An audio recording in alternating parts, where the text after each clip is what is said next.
भरोसा सही जांच का शिफा कंप्यूटराइज्ड पैथोलॉजी लेबोरेटरी मालेगांव अनुभवी MD pathologist doctor Anuja Patil madam की निगरानी में सटीक और तेज रिपोर्ट। लेडी स्टाफ उपलब्ध है। व्हाट्सएप और ईमेल के माध्यम से रिपोर्ट भेजने की सुविधा और सबसे खास घर से सैंपल कलेक्शन की सर्विस बिल्कुल मुफ्त। हमारी man lab Mirza Ghalib road Malegaon पर स्थित है। साथ ही पूरे शहर में ब्लड कलेक्शन सेंटर्स भी जारी हैं। लैब सुबह 8 बजे से रात 11 बजे।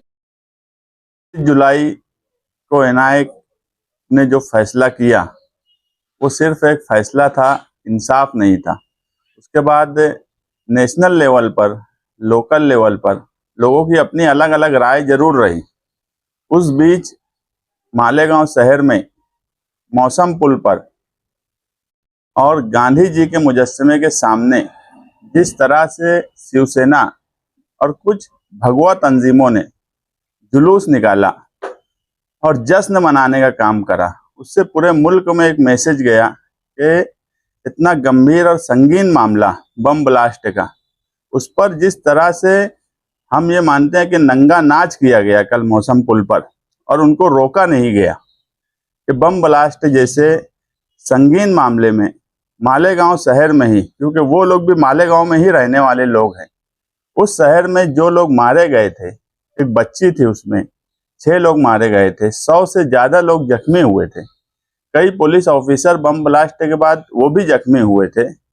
कहीं ना कहीं हम मानते हैं कि उनको सदमा लगा और इस तरह से कोई काम कभी इस मुल्क में नहीं हुआ। आप देखेंगे ट्रेन बम ब्लास्ट में जो आरोपी छोड़े गए, कोर्ट ने जिनको छोड़ा, वो तो जजमेंट आया और ये माना गया कि उनको फंसाया गया है।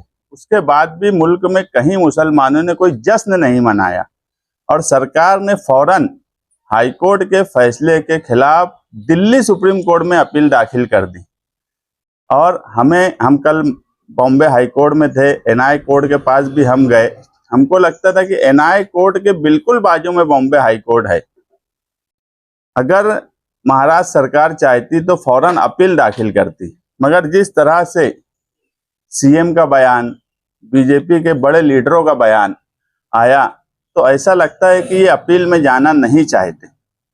इसीलिए हमने ये तय किया कि जो मौसम पुल पे नंगा नाच हुआ है उसके खिलाफ और इनके अपील की जाए। तो माइनॉरिटी डिफेंस कमेटी और निधर्मी संगठन मालेगांव जो निहाल साहब ने बनाए थे, आज भी जो लोग मारे गए हैं वो निधर्मी संगठन से जुड़े हुए लोग हैं। तो हम उनको पीर को 12 बजे एडिशनल कलेक्टर ऑफिस में मरे हुए जो लोग थे, जो शहीद हुए थे, उनके फोटो के साथ हम उनसे सवाल करेंगे सरकार से, अगर पीर तक हाईकोर्ट में अपील दाखिल नहीं हुई, कि क्या बम अपने आप भिक्कू चौक आया था, पूना से आया था कि इंदौर से आया था, खुद चल के गाड़ी आई थी क्या? अभी तक जजमेंट एनआईए का नहीं आया, मगर ये बात मानी गई कोर्ट ने कि बम ब्लास्ट हुआ था, भिक्कू चौक में हुआ था, इतने लोग मारे गए, उनको हर्जाने के तौर पे कुछ पैसा देने की भी बात बोली गई। सिर्फ सबूत नहीं होने की बुनियाद पर सजा नहीं सुनाई गई, बेनिफिट ऑफ डाउट दिया गया। ये नहीं बोला गया कि इनको फंसाया गया है।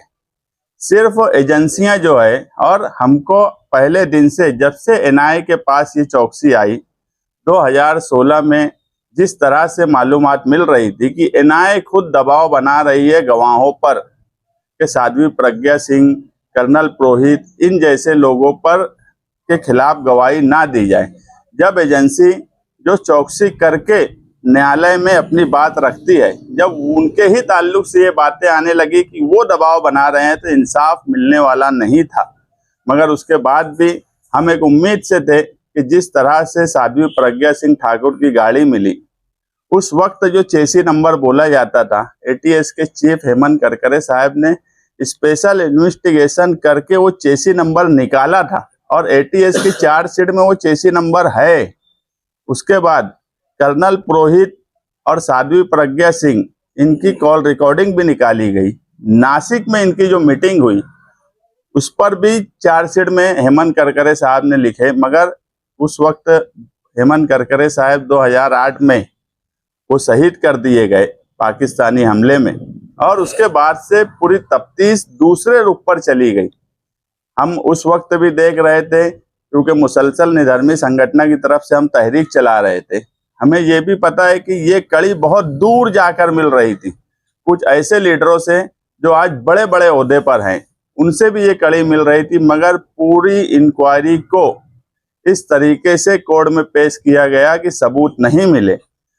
ऐसे संगीन मामले में अगर एजेंसियां इस तरह से काम करेंगी और एजेंसियों में बैठे हुए लोग, अगर मुंबई ट्रेन बम ब्लास्ट हुआ और वो लोग निर्दोष थे, तो फिर दोषी कौन था? मालेगांव ब्लास्ट में अगर ये लोग सबूत नहीं होने की वजह से छूट गए, तो फिर दोषी कौन है? अगर ऐसे संगीन मामले में भी सरकार में बैठी हुई एजेंसियां सही इंक्वायरी नहीं करेंगी, तो क्या सरकार इनको लाखों करोड़ों इन एजेंसियों पे सिर्फ इनको बैठकर खिलाने के लिए दे रही है क्या? इनके ऊपर कार्रवाई होना चाहिए, ये एजेंसियों के ऊपर, कि 17 साल तक इंक्वायरी करने के बाद भी अगर ये लोगों को सबूत नहीं मिलता, तो इतने बड़े बड़े officer, IAS officer, IPS officer in एजेंसियों में जो बैठते हैं, इनका मुल्क की को लेकर या मुल्क की सलामती को लेकर इनके अंदर क्या जज्बा बाकी बचा है? अगर इसी तरह से फैसले होने लगे, तो ये आगे चल के मुल्क की सलामती के लिए अच्छी बात नहीं है।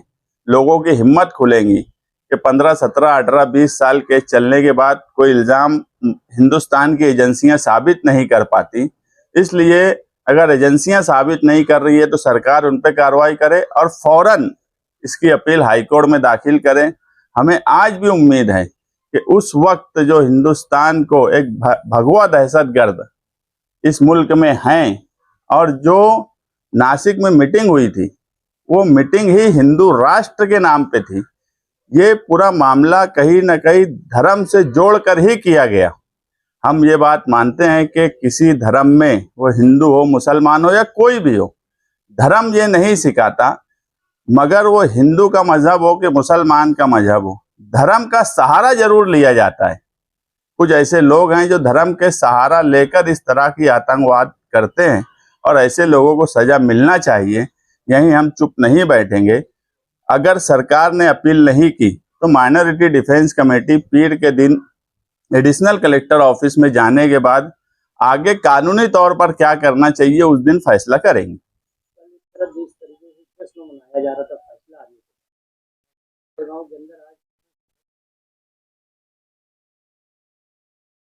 देखिए, मालेगांव शहर के लोगों ने कल और आज जुमा होने के बाद भी, खास तौर से मुस्लिम हिस्से के लोगों ने सब्र का मुजाहिरा किया और फैसले को कबूल नहीं किया, मगर सब्र किया। और ऐसे वक्त में पुलिस डिपार्टमेंट का काम था कि उनके जख्मों पर जो नमक कल छिड़का गया मौसम पुल पर, उनके ऊपर कार्रवाई करना चाहिए थी। कि बम ब्लास्ट जैसे संगीन मामले में अगर आप जश्न मना रहे हो, हाँ, अगर ये होता कि ये नहीं है और कोई है, तो भी हम समझ लेते थे यार चलो ये नहीं थे, दूसरे लोग हैं। जब कोई नहीं मिला, तो मालेगांव में ही रहने वाले जो लोग हैं, क्या वो 11 साल की लड़की फरहीन, उनसे शिवसेना और हिंदू तंजीमों को कोई हमदर्दी नहीं है क्या? वो बच्ची इंसान नहीं थी क्या? जो लोग मारे गए वो इंसान नहीं थे क्या? उनसे कोई हमदर्दी नहीं थी क्या? होना तो ये चाहिए था कि उस हिस्से के लोगों को भी उनके गम में बराबर शरीक रहना चाहिए था, जो कि हमने नहीं देखा। हम निवेदन देंगे जो लोग मारे गए थे, जो लोग शहीद हुए थे, उनके फोटो के साथ, और हम पूछेंगे उनके फोटो के साथ। एडिशनल कलेक्टर से पूछने का मतलब है कि सरकार से पूछेंगे उस दिन कि क्या ये लोग जो शहीद हुए बम ब्लास्ट में, इनको मारने वाले लोगों को आप सजा नहीं दिलवाएंगे क्या? या फिर हमको ये बता दो कि पूना या इंदौर से बम अपने आप चल के आया था क्या? साध्वी प्रज्ञा सिंह ठाकुर की जो गाड़ी है, वो अपने आप सेल्फ ड्राइविंग होके भिक्खू चौक तक पहुंच गई थी क्या? कोई ना कोई तो था जो बम प्लान किया, कोई ना कोई तो था जो उसकी साजिश में था, कोई ना कोई तो था जो मीटिंगें कर रहा था।